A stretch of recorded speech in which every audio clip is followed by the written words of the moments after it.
கிறிஸ்துவின் நாமத்தினாலே அன்பின் வாழ்த்துதல். கர்த்தருடைய பிள்ளைகளே, இந்த காலை நேரத்திலே நம் ஆண்டவருடைய சமூகத்திலே அவரை நோக்கி பார்த்து அவருடைய வார்த்தைக்காய் நாம் காத்து கொண்டிருக்கிறோமா?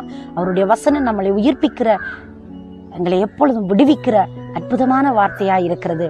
இந்த நாளிலும் தேவனுடைய வார்த்தையை நாங்கள் தியானிப்போம். ரோமருக்கு எழுதின நிருபம் 4வது அதிகாரம் 21வது வசனம் இப்படி சொல்லுகிறது: தேவன் வாக்குத்தத்தம் பண்ணினதை நிறைவேற்ற வல்லவராய் இருக்கிறார் என்று சொல்லப்படுகிறது. தேவன் வாக்குத்தத்தம் கொடுத்தால் அந்த வாக்கை நிச்சயமாய் நிறைவேற்ற வல்லவர். மிகவும் வாக்குத்தத்தத்தில் அதிகமான ஆசீர்வாதத்தை சுதந்திரித்த ஒரு தேவ மனிதன் பக்தனை குறித்து நாங்கள் பார்க்க போகிறோம். ஆபிரகாமை குறித்து.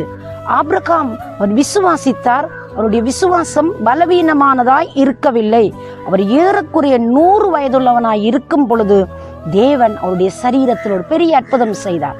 அந்த 100 வயதிலும் அந்த சரீரத்திற்கூடாக தேவன் ஒரு நன்மையை உண்டாக்குவேன் என்று சொல்லி சொன்னவர், அவர் நிச்சயமாய் அதை நிறைவேற்றினார். இந்த 100 வயதாய் இருந்த ஆபிரகாமுக்கு பிள்ளை இல்லை, பிள்ளை பாக்கியம் இல்லாமல் போயிருந்தது. அங்கே சாராளுடைய கர்ப்பம் செத்து போனது என்று சொல்லப்படுகிறது. ஆனால் வாக்குத்தத்தத்தில் உண்மை உள்ள தேவன், வாக்கை நிறைவேற்றுகிற வல்லவர், அவருடைய வாழ்க்கையில் உண்மை உள்ளவராயிருந்தார்.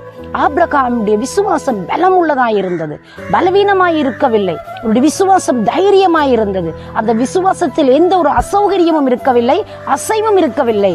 அப்படி விசுவாசிக்கிற அந்த மனிதனுக்கு தேவன் சொன்னதை நிறைவேற்றி முடித்தார். அந்த வாக்குத்தத்தத்தை அவர்கள் நம்பிக்கொண்டே இருந்தார்கள். அவருடைய சரீர சூழ்நிலை அவர்கள் பார்க்கவில்லை. அவருடைய கற்பம் செத்து போனதை குறித்து அவர்கள் யோசிக்கவில்லை. ஆண்டவர் தங்களுக்கு சொன்ன வார்த்தையை அவர் நிறைவேற்றுவார் என்று சொன்ன நம்பிக்கையோடு அவருடைய வாழ்க்கையை அவர்கள் கடத்தி சென்றார்கள். அவருடைய விசுவாசம் அசைக்கப்படாமல் இருந்தது.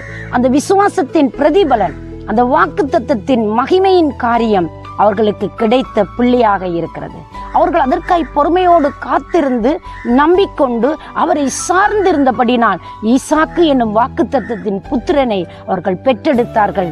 அந்த ஈசாக்கு அவருக்கு பிறந்த பிள்ளையாகிய யாக்கோப்புடைய சந்ததியிலிருந்து முழு இஸ்ரவேலையும் உருவாக்குவதற்கு தேவன் தீர்மானம் பண்ணியிருந்தார். அன்பு கர்த்தருடைய பிள்ளைகளே, இன்றைக்கும் என்னை குறித்து, உன்னை குறித்து, இந்த உலகத்தின் சிருஷ்டிப்புகளை குறித்து தேவன் ஆதீனத்தில் ஒரு தீர்மானம் வைத்திருக்கிறார், ஒரு திட்டம் வைத்திருக்கிறார். அவர் வாக்கு பண்ணி இருக்கிறார். அவர் வாக்கு பண்ணினதை நிச்சயமாய் அவர் நிறைவேற்ற வல்லவராய் இருக்கிறார். அந்த வாக்குத்தத்தத்தின் அற்புதத்தை நாம் ருசிக்க வேண்டுமா? அந்த அற்புதத்தை நாங்கள் அனுபவிக்க வேண்டுமா? அந்த அற்புதத்துக்கூடாக நாம் கடந்து செல்ல வேண்டுமா? இருந்தால் நாங்கள் விசுவாசிக்க வேண்டும். அதுதான் ஆபிரகாமுடைய வாழ்க்கையின் எடுத்துக்காட்டாய் இருக்கிறது. ஆபிரகாம் விசுவாசித்தான், அது அவருக்கு நீதியாய் எண்ணப்பட்டது. அவர் விசுவாசித்தார், அவர் அற்புதத்தை கண்டு கொண்டார். அவர் விசுவாசித்தார், அழகான பிள்ளையை அவர் பெற்றெடுத்தார். எந்த சூழ்நிலையும், எந்த பலவீனமும், எந்த சரீர செத்து போன தன்மையும் அதற்கு ஈடு கொடுக்க முடியாது. பிள்ளைகளே, இன்றைக்கு என்னுடைய உங்களுடைய வாக்குத்தத்தம் நிறைவேறாமல் இருக்கிறதோ, அது அந்தோ கெதி போன்று அப்படியே கைவிடப்பட்டதை போன்று நின்று கொண்டிருக்கிறதோ, அப்படியானால் நாம் அவைகளிலிருந்து மீண்டு வந்து தெய்வத்துடைய வார்த்தையின் மேலே அவர் எங்களுடைய வாழ்க்கையில் அற்புதம் செய்வார் என்று சொன்ன வாக்குகள் ஒவ்வொன்றும் நிறைவேறும் என்ற அந்த விசுவாசத்தில் நாங்கள் பலமுள்ளவர்களாய் மாற வேண்டும். விசுவாசிப்பதற்கு தேவனுடைய திருவசனத்தை வாசித்து தேவனோடு இருக்கிற உறவின் நிமித்தமாய் அவைகளை கட்டி எழுப்பி தேவனுடைய வாக்குத்தத்தத்தின் நிறைவேறுதலை நாங்கள் பெற்றுக்கொள்வோம். நிச்சயமாக தேவன் இந்த நாளிலே உங்களுக்கு ஒரு அற்புதம் செய்வார். உங்களுக்கு வாக்குத்தத்தம் பண்ணினதை யாரும் பறிக்க முடியாது, யாரும் அதை கெடுக்க முடியாது, யாரும் அதை தடுக்கவும் முடியாது. இந்த நல்ல நாளிலே தேவப்பிள்ளையே, நீ வாக்குத்தத்தத்தின் நிறைவேறுதலுக்காய் காத்து கொண்டிருக்கிறாயா? தேவன் உங்களை உற்சாகப்படுத்த விரும்புகிறார். விசுவாசம் பலமுள்ளதாய் இருக்கட்டும், விசுவாசம் வர்த்திக்கப்படட்டும், விசுவாசம் வளரட்டும், விசுவாசத்தில் தைரியப்படுவோம். தேவன் உங்களை ஆசீர்வதிப்பாராக. உங்களுக்காக நான் ஜெபிக்கட்டுமா?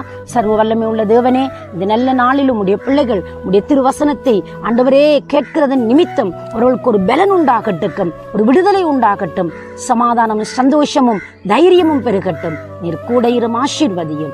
இயேசுவின் நாமத்தில் ஆசீர்வதித்து ஜெபிக்கிறேன் என் ஜீவனுள்ள நல்ல பிதாவே. ஆமேன், ஆமேன். தேவன் தாமே உங்களை நிறைவாய் ஆசீர்வதிப்பாராக. God bless you.